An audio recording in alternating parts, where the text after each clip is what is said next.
everybody. I trust you are all well today and keeping warm. Before we continue with today's session, can all of you maybe confirm that you are hearing me by just clicking the raise hand button? Okay, awesome. That looks like the majority of you. Okay, there's still a couple of people joining the session. If you would be so kind as to drop your hands after you have confirmed. All righty, let's get into it. So, today's session, as you can see on your screens, and as has been communicated to you in the invitation, will be on workflows and approvals in Business Central. And just introductions. I know I've dealt with some of you, and then there's some of you I haven't dealt with before. But I am Marco Belcher, and I'll be presenting today's session. And then alongside me, I have my trusty sidekick, the boy wonder, Karel de Beer, and he will just be moderating today's session. So what's going to be happening today? It's not going to be any different to the previous sessions. We will go through all of the talking points. There will be a Q&A section where you can post any question that comes to mind, maybe while I am running through the talking points, and Carl will be moderating that. And once I have completed the session, then the floor will be open, and I'll be going through those questions and trying my best to answer that for you. So, on the agenda today, um, you will see we've got four major bullet points that we're going to be touching on. The first one being workflows, and I'm basically going to give you an overview of what it is, what it's about. Before I even go through this agenda, workflows is something that can be very intricate. There's a lot that's happening in the background. Um, you can dive extremely deep into the subject. So today is basically just going to be a sort of surface level experience for you guys. Um, because if we were going to dive deep into this, we would probably end up sitting here for an entire day. I'm sure you could even split it up across days. That's how deep workflows go. So it's more today's more just a session on some tips and tricks, how to get you started if you haven't really implemented workflows before. Um, Basically, some of the things that have been logged as tickets over the years that people regularly log. So tips and tricks so that you can troubleshoot for yourself.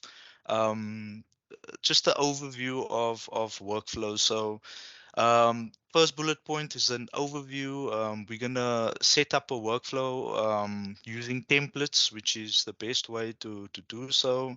We're gonna go through the different types of approval. We're gonna work through the entire setup of one workflow and test it out and try it out. Then we're gonna run through approval administration, the approval entries list, how to delegate. Then we're going to do notifications, how to set your notification up, what that's all about.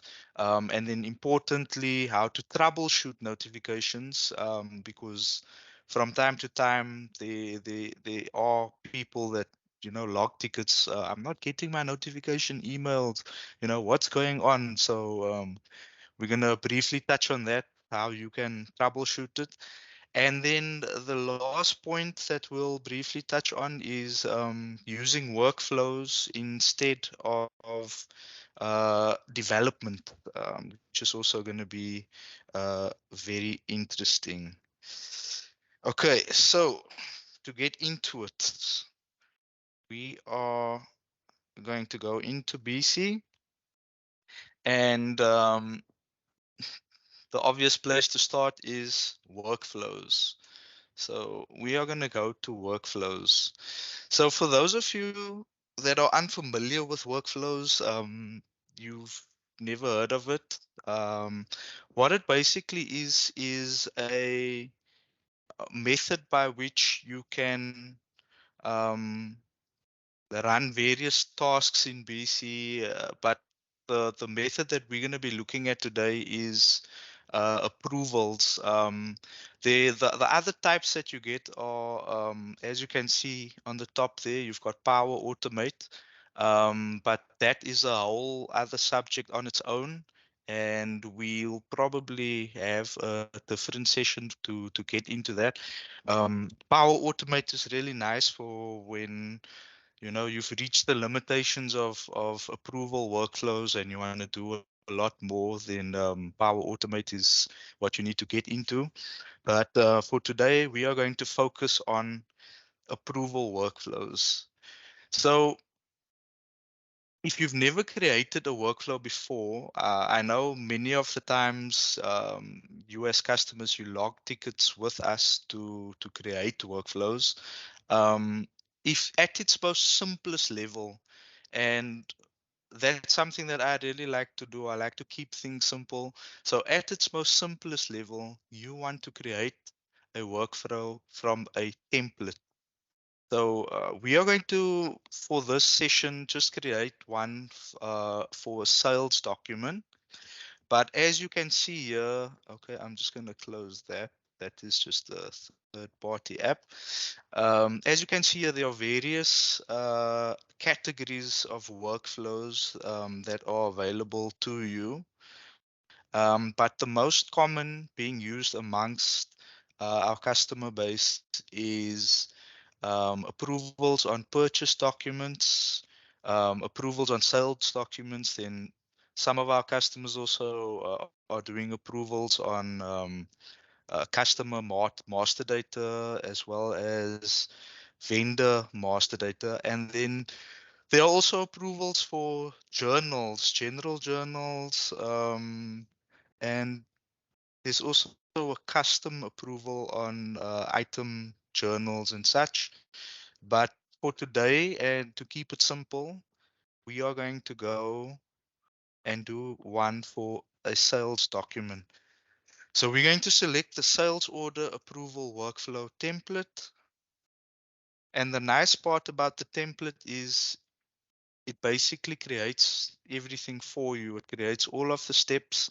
Now, it is possible for you to go and create a workflow from scratch, but chances are you are going to be sitting a lot longer trying to figure out why it's not working. Um, this needs to be swapped around, that needs to be swapped around. Whereas with a workflow template, as it is here, it's basically ready to be enabled. Um, so we're gonna start over here at the top. Um, so how it works is there has to be an event um, which will trigger the workflow. So you'll see here there's a series of events. So each event that happens in BC based on a certain condition then gives BC a response to how to deal with that event. Okay, so on this one, uh, approval of a sales document is requested, meaning that um, the person now created the sales document and they send for approval. And if it meets these conditions, so this is your minimum condition, the status of the sales order has to be open.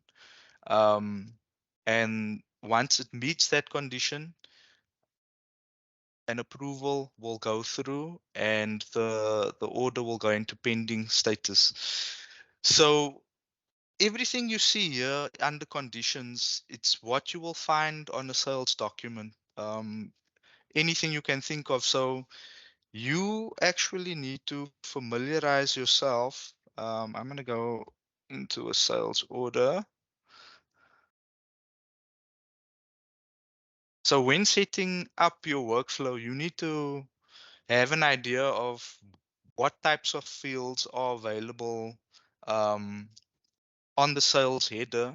So your condition can be set on any of these fields that's available here. Likewise, on the sales line of the order, your condition can be set on any of these lines that are over here. But for testing sake and to keep it simple, we are just going to check on status open and we are going to leave it like that. And then your response to that, you have to click here. So this is basically what happens once the event is triggered. So in order to stop that purchase order from being released, a record restriction is added. Okay. After the record restriction is added, the document status gets set to pending approval. So this is where you set all of that. For those of you that have been using it, but you didn't really know the inner workings as to how this is happening, this is your chance today to see what's actually going on in the background. So once the record restriction is added, status goes to pending approval. And this is probably the one part within this workflow that you need to go and configure as to how you want to handle the approval process. Okay, so it says here, create an approval request for the record using the approver type. So this is where you set this up now. There are different approver types. You will see here there is the salesperson purchaser, then you have the approver, and then you have the workflow user group. Now, I'm going to start off at workflow user group. So how the workflow user group works is once you create one, fingers. So when you create a workflow user group, it is basically a collection of users um, that are able to approve uh, a certain workflow. I'm just going to call that test. So how it would work is you would put a user here. You will be at like the first level. So if that's sequence one, the approval will first go through him. Then you would put a second user here. Um, you will see there the sequence is two. So Carl will approve first, Low will approve second, and then perhaps you have a manager or boss that needs to give the final approval. So the sequence over there will be three. There's various ways you can handle this. Um, for example, maybe you have three people in the same department and they're all on the same level, and any of them should be able to approve the sales order. You would put them all on the same level. So it can either go to Karel, Lau, or Zahn, and either of them will be able to approve. Then you get situations where maybe Karel and Lau need to be on the same level, but Zahn has to have the final approval. So then if you set it up like this, either Karel or Lau can approve the document, and then the final approval will go to Zahn. But we'll go into more depth on that a bit later. I just want to run through the different approval types. Then you will have salesperson purchaser. Now,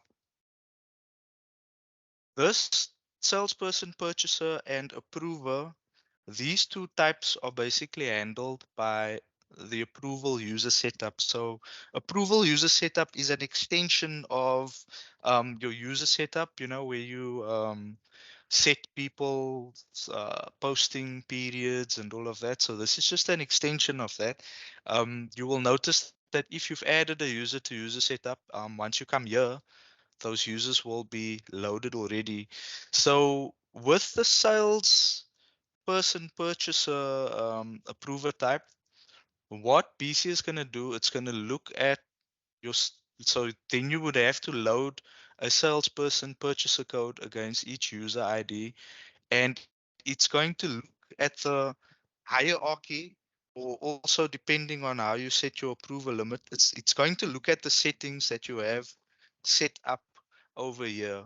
Um, and on the flip side, approver does exactly the same thing, but it is going to look at your approver ID instead of your salesperson purchaser ID. So how the settings work over here with the approval limit type.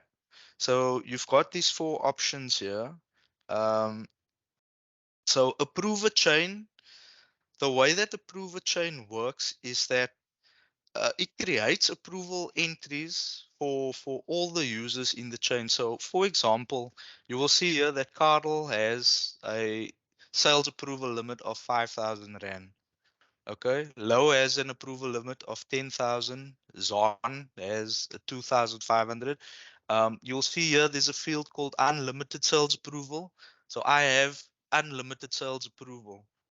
So with the approver chain, what it's going to do is if Carl creates a sales order that is under 5,000, he'll be able to approve it himself. If it is 10,000, what's going to happen is there will be an entry for him where it's approved, but it will also go to low, and low has to do the final approval. If it's beyond 10,000, it will go through Cardle, through low, and then finally to myself. And a great way to test the approver chain is actually the approval user setup test. So I'm going to put it on Carl's name, and we want to test the sales approval setup. And if you preview, you will see the hierarchy that it runs through. So Carl will first go to low for approval, and lastly it will go to myself if it's over 10,000. Um, the approver chain, there is some of our customers that are using it, but majority not. But let's look at direct approver. So direct approver is basically whoever is the approver set up for the user. It's gonna disregard approval limits and any of that. So if I am set as Lowe's approval, irrespective if he's got a 10,000 Rand approval, it's still gonna come to me, and I'm gonna approve it. So it's not gonna look at any of that. Then the first qualified approver. There's another feature here. First qualified approver. Okay, so what is gonna happen here is instead of running through like approval chain will run through a hierarchy. Okay. Um, with first qualified approver, for example, Zon uh, uh, posts or sends approval for a sales document of 7,000 Rand. It's going to bypass Cardle, and it's going to go directly to low. It'll bypass Cardle and it'll go because low would be the first qualified approver since his limit is 10,000. If she logs a tick, sends approval for a sales order that is above 10,000, it's not going to go through the hierarchy. It's going to go directly to me. So that is how the first qualified approver works. Then this is probably what most of our clients are using, specific approver. So specific approver ignores this setup completely, with the exception of your substitute. Um, so the substitute has to do with delegation, but we're going to touch on that a bit later. Um, but specific approver ignores that completely, and this is what we're going to use in our example. So specific approver means irrespective of the amount in the purchase order, or whatever conditions you have set, um, Marco is always going to be the one who's going to approve it. Okay. So that is your first step, your first event, which adds the record restriction. So as this thing is set up now, we are capable of enabling it, and it is going to work. Okay. Then your next step would be an approval request is approved. Thus, you would, all of these things, if you use a template and you're going to use it at its simplest form, you are going to leave it as is. You're not going to mess with it too much. Um, uh, as it is right here, it is going to work. So this basically tells us that when there are no more pending approvals, so pending approvals is 0. Yeah, you will see there, pending approval 0, which means it has been approved and there's nothing left to approve. Your response is going to be, it's going to remove the record restriction and it's going to release the document. So the status will change to release. What many of our customers maybe do like to add here is they like to, where's this now? Send an approval notification, which tells the user on the other side that, hey, your document has been approved. So this would probably be the one exception that you would maybe add something here. But otherwise, you will leave that order as it is there. A lot of the times I've noticed some of our clients log tickets where they're sending for approval, the document gets approved, but then they sit with a situation where the record is still restricted. It's still showing pending approval, and they don't understand what's happening. This would probably be one of the first places you come to check, because if this is not in the correct order, or if remove the record restriction is not there, um, chances are highly likely it's the reason why your document is not getting released.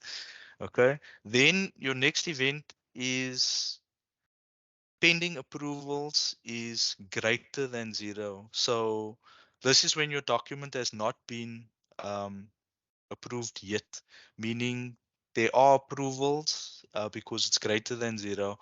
So that is part of, you could say it's part of that first response where it now sends an approval request, and the approver has to approve. Um, then an approval request is rejected.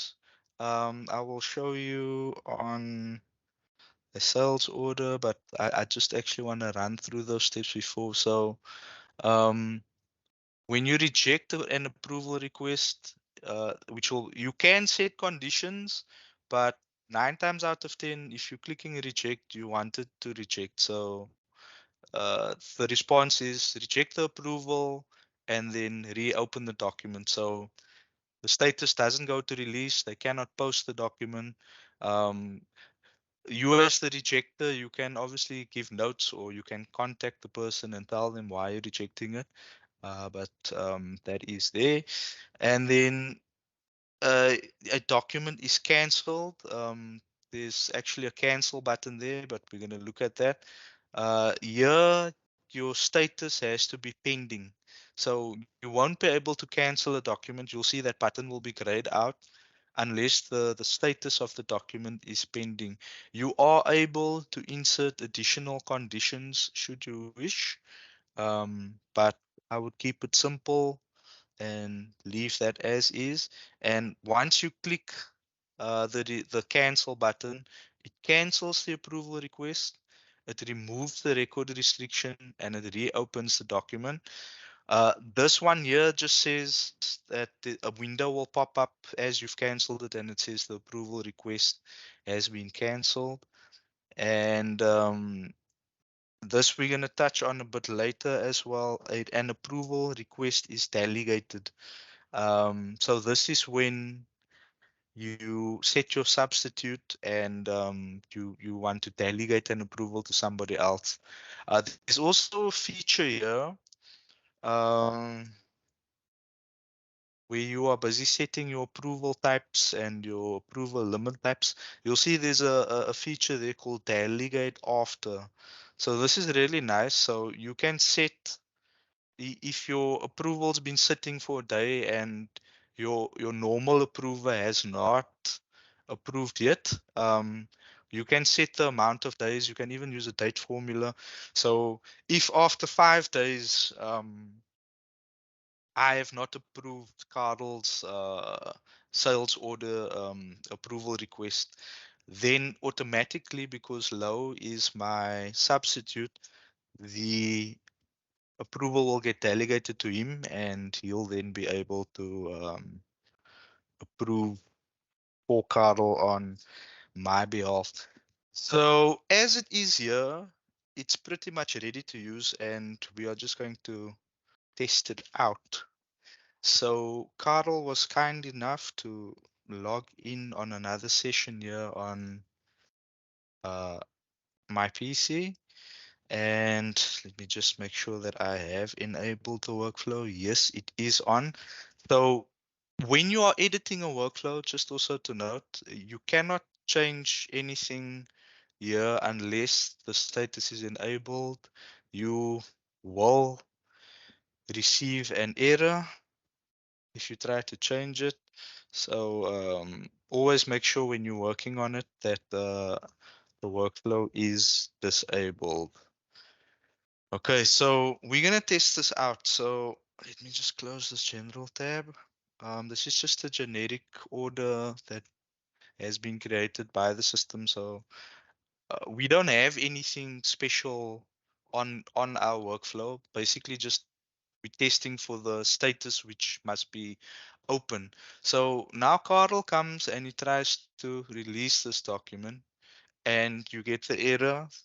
This document can only be released when the approval process is complete.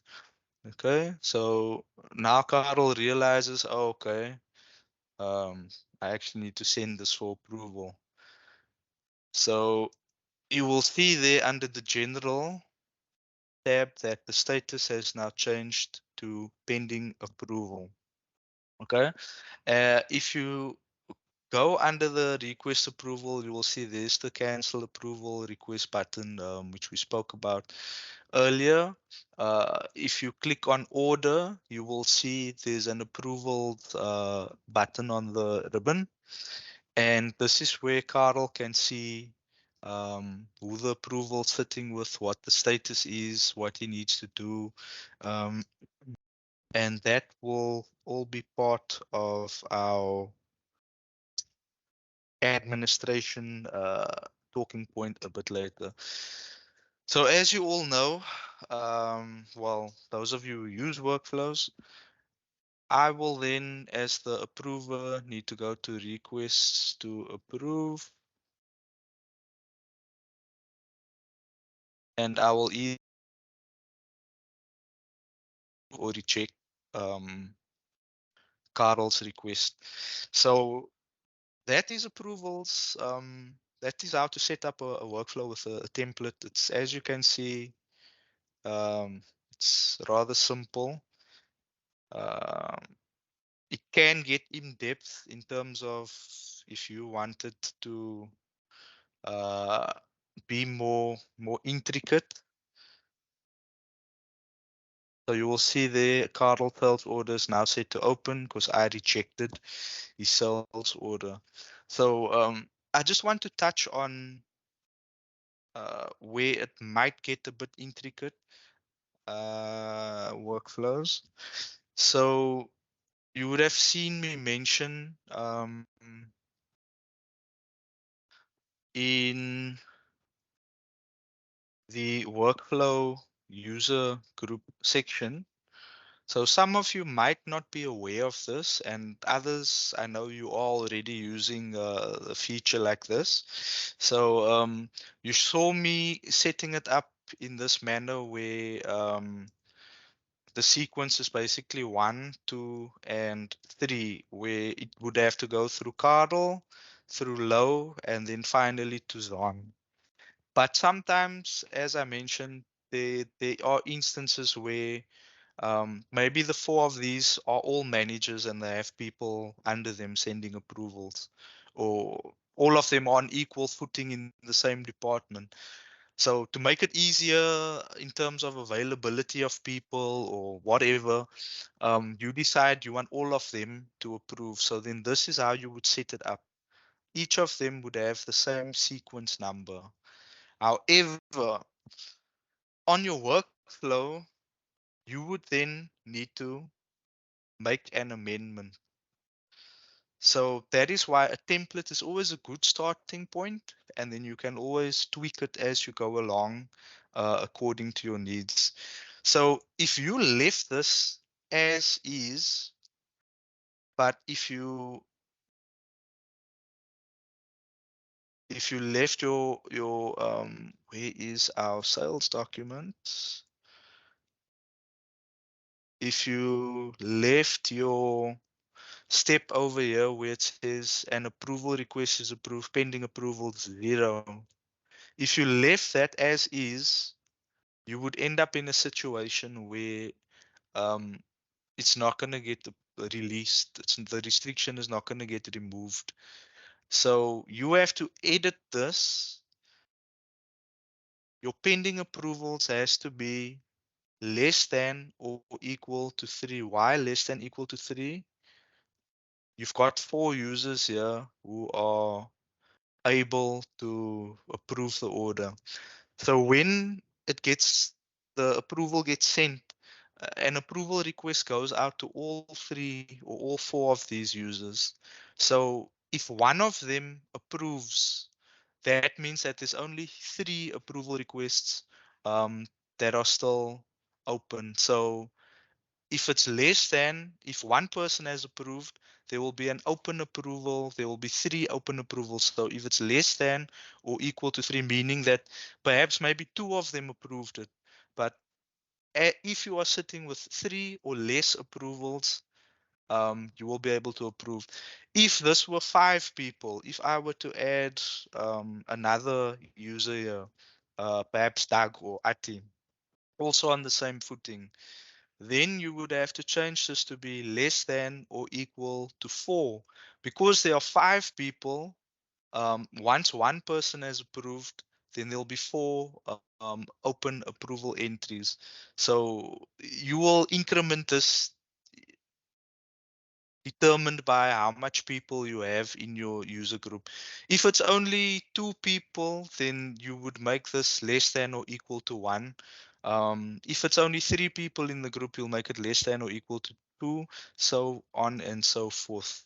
It's quite a nice feature to have. Maybe some of you have been thinking about that, doing something similar, but you just maybe didn't know how. And this is basically the way. So likewise, I think I touched on it earlier as well. You might have 3 or 4 people on the same footing in your department. So either of the 3 of them are able to approve, but then you have uh, let's say a financial manager who needs to give the final say. So him, you will put at a new sequence, him or her. So you will put that person on a new sequence. So likewise, this also has to change. Your pending approvals here has to change. So if we, where is that example? Just go back. I think it's this one over here. Yeah. So here you will see there's an extra filter that you need to put on. So depending on which sequence number you put this final person, you would put that number in here under sequence.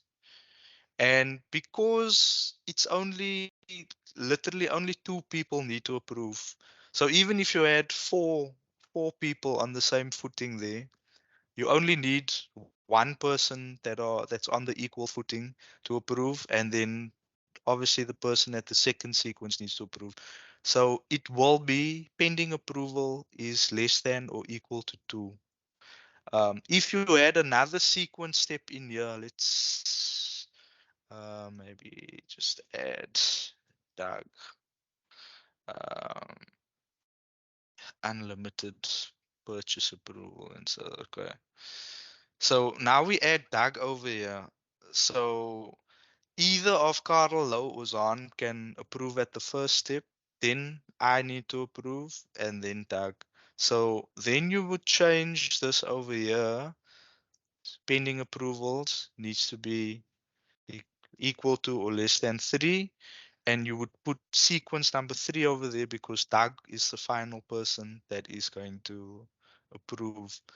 So this is a very nice feature if your approval situation needs to become a little bit more complicated as your organization grows or the requirements grows.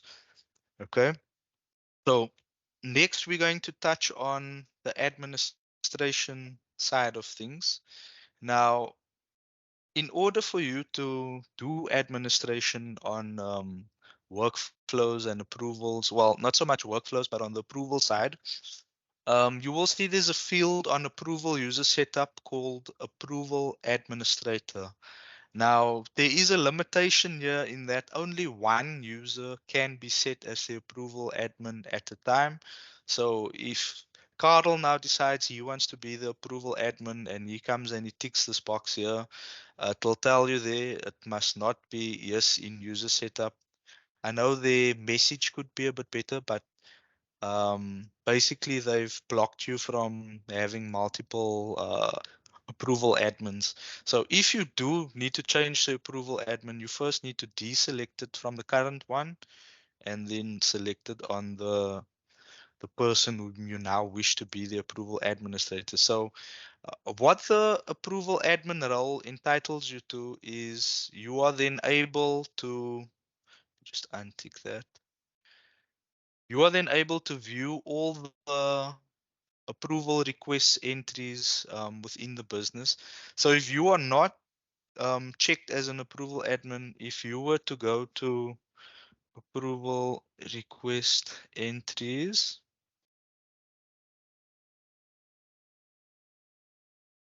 you would not be able to see this. Usually within a company, there'll be hundreds, if not thousands, of these records, but it's also a great way to keep track of what was approved, what wasn't approved, and you can also, as approval administrator, you can delegate. So maybe in your organization, somebody sends something for approval, but they're not really sure who the approval is going to. So you have your assigned approval admin, and they can go to him and say, "Look, I'm waiting now for 3 days, and nothing's come through yet." Your approval admin can then go to approval request entries, and he can search and look for the by order number what the document was, and you can say, oh no, it's busy sitting with so and so, and this needs to happen and that needs to happen. Maybe just follow up with him. Likewise, um, the person creating the order, so you as the one who has requested approval, you will be able to go to the order and you will go order approvals, and you can see the history of approvals on this order. Now, as it is right now, only the persons involved with approval on the order will be able to go in here and see what's going on. So, for example, Carl, as you can see here, is able to see it. And then if I were to go on my side to the same order, I would also be able to see what's going here. But if Low or Zahn were to come and log into the system and want to look at this sales order approvals, they would see nothing on this list unless they were to be set as the approval administrator. So that's where the approval admin comes in nicely. So with regards to delegation, I feel like this is a feature that is kind of slept on, and I don't think enough of you are actually making use of it, but it is something to think about because in the real world, your approver is not always going to be available at all times. He or she might be in a meeting, he or she might be on leave or on vacation, and you are unable to reach them, and you urgently need to get the sales order out. So, as you can see, Carl has now just sent us for approval. The truck is waiting, the stuff is loaded, and all they need is the invoice. So, let me just go here. So I'm now the approval admin. Ignore that this has now just gone to me for approval. It could have gone to anybody else, but just for testing sake. So I'm gonna go to that sales order. So Carl's now come to me. I'm the approval administrator. His boss is absent, and he really needs to get this thing out. So as you would have seen, Low is currently set as my substitute, and Low is at work. He is available. He's there. He's willing and able to approve this thing for Carl. So me as the approval admin, I've gotten confirmation from Low. Yes, he's gonna approve it. So I can come here. I can go order approvals, and this is the one that is open. Let me just take this away. So you will see there, Marco is the approver.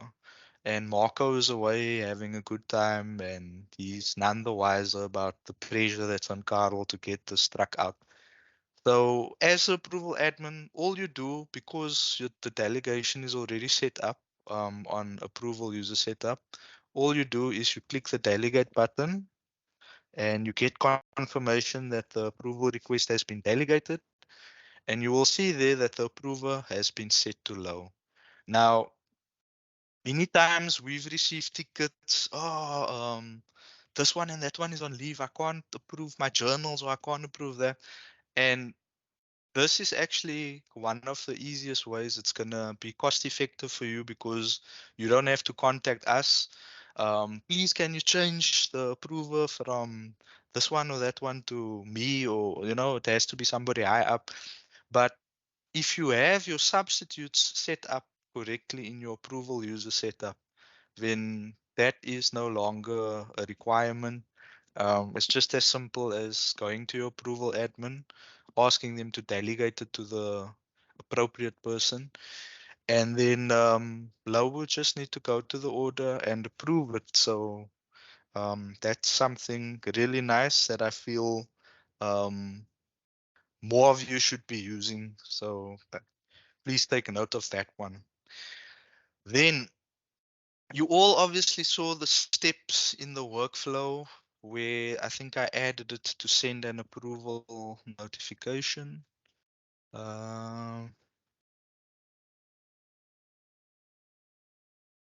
So obviously here, send an approval request for the notification. So at this point, if I'm sending for approval now, BC is creating a notification and sending it to my approver. And then here on the next step, we also send an approval notification to notify the requester that it has been approved. Now, there are many times where people are saying the approvals haven't come through, they haven't received this email. The approver is maybe none the wiser because he hasn't gotten the email to say that he needs to approve. Some of the common things that you need to look at, I will touch on that right now. So the number one thing, your user setup. Always make sure that your approval users, especially the users that are involved with approvals, because I get that on user setup, you might have some users that all they do is basically just post the invoice or post the shipment, and they are on your user setup, but they're not really intrinsically involved with the company. So they might not even have a mailbox, so they will be on your list. But what if at some point in the future that user now does become more involved and now you've forgotten to add an email address for them? So In a company where there's a lot of processing and a lot of approvals tend to take place, I would advise that every user has their email filled in on here, because that is actually one of the biggest causes of approvals not going through. So for testing purposes, I'm going to remove Carl's email address. Now, yeah, it's just going to be one approval, so that's why I'm just taking his away. But in your environments, there could be 5, 10 approvals taking place at the same time. And if you aren't aware yet, uh, when an approval takes place in the background, a job is actually created and that job sends out the approval. But if there's no email address, that job will be unable to send it because it wouldn't know where to send it to. So this is where workflow notification setup comes in. Now, here on the approval user setup, you will see on the ribbon there's a notification setup over there. So this notification setup here is per user. So whichever user you highlight and you click on notification setup, it will be for that user. But if you want to set it overall for your system, you would, from your home page or any other page, just search for workflow notification setup. And this is where you um, decide how your notification is going to be received by all the people in your company. So you will see here the first entry is already just approval and the method is email, and instantly, but you can set it up as a schedule, you can set a time for the job to run, but generally you would want this to run as quick as possible so that the approval will know as quick as possible. Now, I've gotten tickets before where and the notification doesn't stop you from doing your approvals and sending your approvals. You can still do it, but it's just nobody's getting notified. And I've gotten tickets before where people are like, but I'm not being notified that there is an approval for me. It's frustrating because, now the user needs to phone me or come to me or send me an email themselves to say there's something that I need to approve. So here is also where things can go wrong. I've seen at one of our clients where the approval was set to note. So instead of an email, it was going to a note, which I think you can find um, depending on the role that you have here. There's like a note somewhere where you can see all the approvals now coming into a note. So instead of it going to email, it would go to a note. And that is generally not what most of you all want. So always make sure that approval and email is set over there. Then you would also want to um, add new record and also email and also instantly. New record is also, if there's a new record to approve, it's going to get sent to you. Then there's also overdue. So if an approval is overdue, you're going to get an email sent to you that it's overdue and you need to approve it. Now, this is for the entire company, but if you go to approval user setup, if you maybe want to do it a bit different for a certain user, so um, Doug maybe prefers to get it on a note and not email. So then his you can set up as approval, note, and instantly. So you will now get a note instead of an email. So one thing that's worth to notice is that you will set it up for the entire company as we have done now, but you will also have to come here on approval user setup because this overrides the company. So whatever you set up over here is going to override what is set on the company. So I'm just going to put that approval for Carl, email instantly.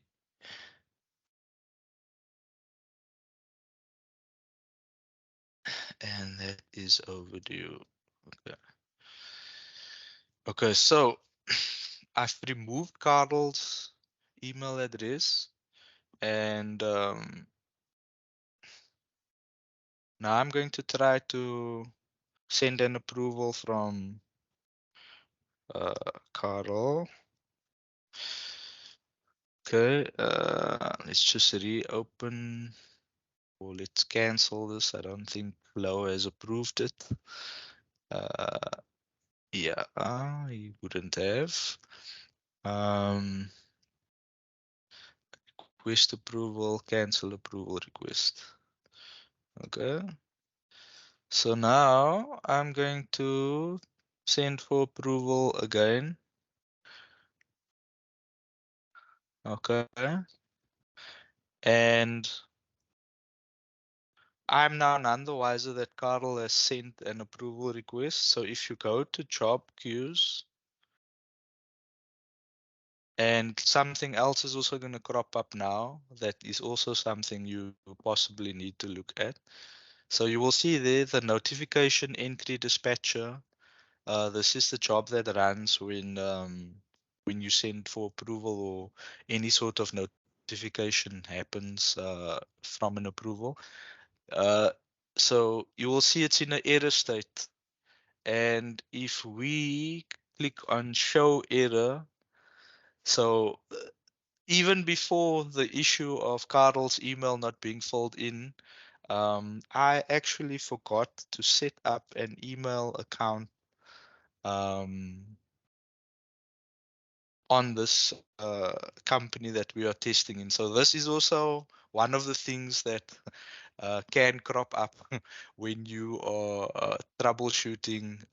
But I mean, what will happen there is maybe you have an email account, SMTP or something. The password has changed, the details have changed.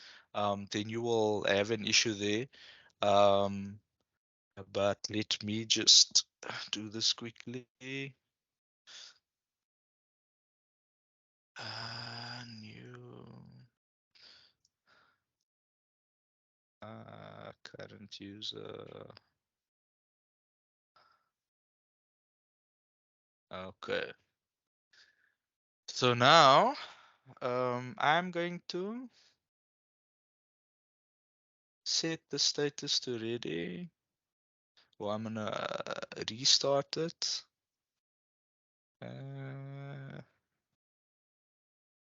So there it's busy running process.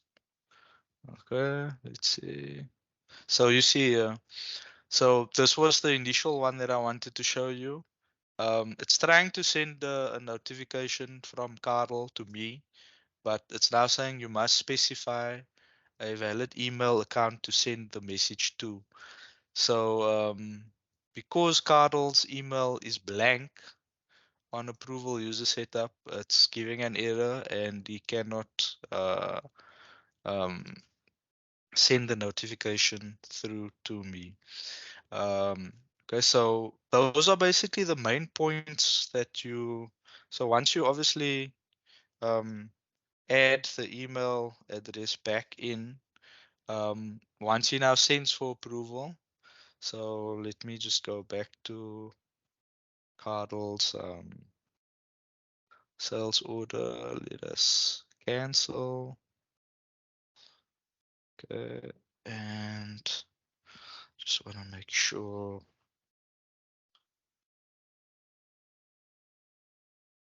everything's right over here. Yeah, okay. So now let's send for approval again. And let's look at the job queue.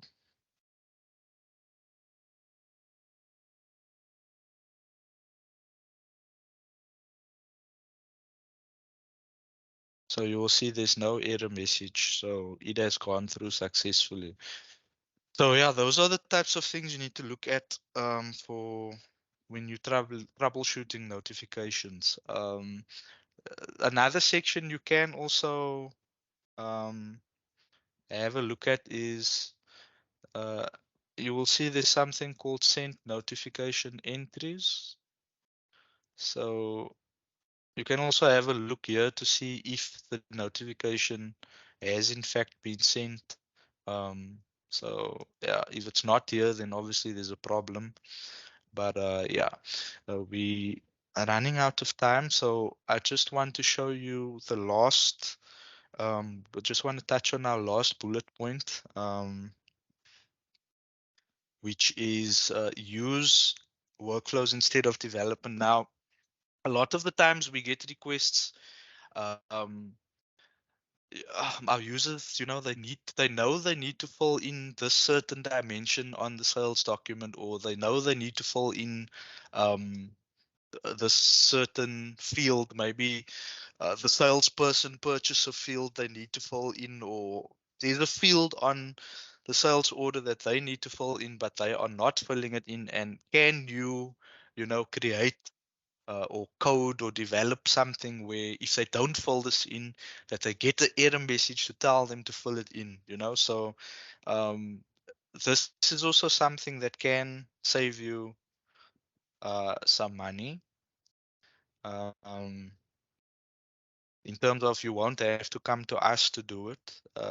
And also it will be quicker because as we have our internal processes where there's a development queue and things need to get approved internally and all of that. Whereas if you just use the workflow, um, it would be so much easier for yourself. So um, I'm just going to let me just drag this aside. Okay, so we are going to, this one we're actually going to create from scratch. I'm just using this as an example to show you what is possible. It can, like I say, it can get a lot more intricate than this, but this is like something at its simplest, where you can uh, block a user from releasing an order just because they haven't filled in a field. So to get started, you can click New. You're not going to use a template and you're not going to copy an existing workflow. So you are going to click New. You're going to do it from scratch. Um, I'm going to call it Remind User. Uh, Remind User to fill in field. The category, we're going to put it on a sales order. So I think we can put it under sales doc. Okay. So what you're gonna do is it'll be also on an event. So although you might not have workflows enabled, like in the regular sense with what we set up earlier, where each time an order needs to be approved, you need to release. So in order to get this to work, you have to start off with approval of a sales document. Where are we? Approval of a sales document is requested. Okay, so let's say, for example, let's just go to the sales order that Carl is on. Um, Cancel approval request again. Um, you want, let's say, you want the department code to be filled in on the line, and it has to be filled in because it's part of your reporting. Um, Maybe that's not a good example because you can probably do that with um, code mandatory, so then they won't be able to post it. Or let's use the example of um, an example of location code. Okay, let's make it location code. So that's blank there. Um, So you're gonna set a condition uh, and line because the location code is on the line. I suppose you could use the header as well because location is available there. Um, and you're going to add a filter called location. And on your filter, you are going to say it must not equal blank. So you are saying on the sales line, it has to be filled in or else this thing can't go forward. So location code on sales line must equal blank. Um, don't know why that's not popping up there now. Oh, and you obviously need to set the document type.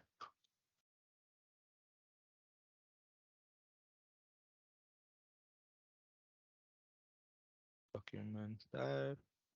And it is going to be order.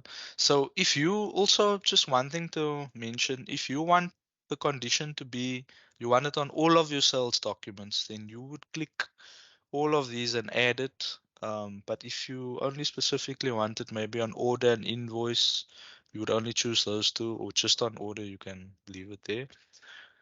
And then you click OK. So the condition is it must be an order and the location code must be blank. And then your response will be, and you're probably going to fall off your seat, but your response will be just to show a message. Where is show message? So you're going to show a message, and your message is going to be, please insert location code. Okay. And then your next response is simply to do nothing. You don't need to put a record restriction on or anything like that. It's just do nothing. Okay. So I'm going to enable this now.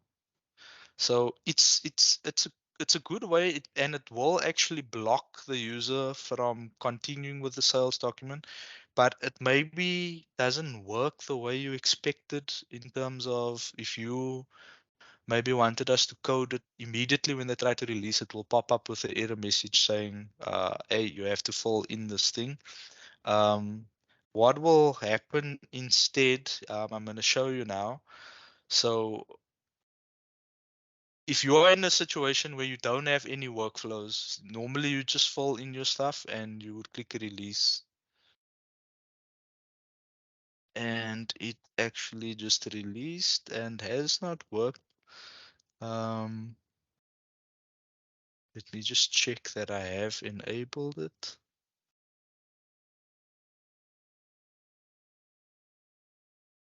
Uh,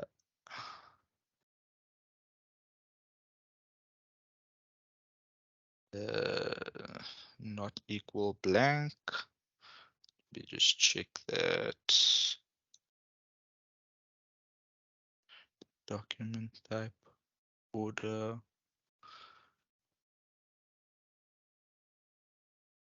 location code must not equal blank.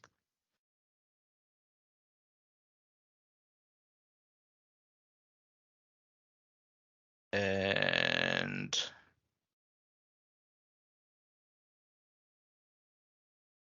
okay. So what should have happened? And apologies for this. I've done this multiple times, and for some reason, um, this is now not working as it should be. So I'm going to just reopen that. So the location code is definitely blank. So what would happen is if you release it, it should say that there's a workflow that is enabled and that you actually need to send it for approval. I'm not now sure why it's not showing up properly. But then when you do send for an approval request, um, actually I'm not sure why that's not working. It's definitely an order. It's enabled and the location code is blank.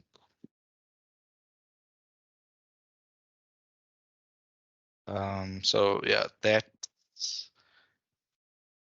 has not gone according to plan, but I have seen it and I have done it before in other environments. I just want to see that is the only workflow that we have enabled. Yes, but that can be something that we can look at on another stage, but we have actually run out of time. So we are going to open up the floor for questions. Um, I'm just opening up the Q&A section. Uh, does anybody have any questions to give? So then that is it. I trust you've learned something today. Once again, just my apologies on the use workflows instead of dev. But what I was trying to show you there, it is possible. I obviously now just need to sit and troubleshoot that why it wasn't working. But it can be done. But should you ever need help on something like that, we are here. You guys are most welcome to log a ticket. If there is any other questions that on things that haven't been covered in the session, like I said, you've got a wealth of resources on the internet, but we are also here. So you can send a request through to the help desk and we will try to assist you as best we can. So yeah, I trust everybody has at least taken something out of the session. And yeah, all of the best with your journey ahead in workflows. You have yourselves an awesome day and a great weekend ahead. Keep well, everybody. That's the end of our session.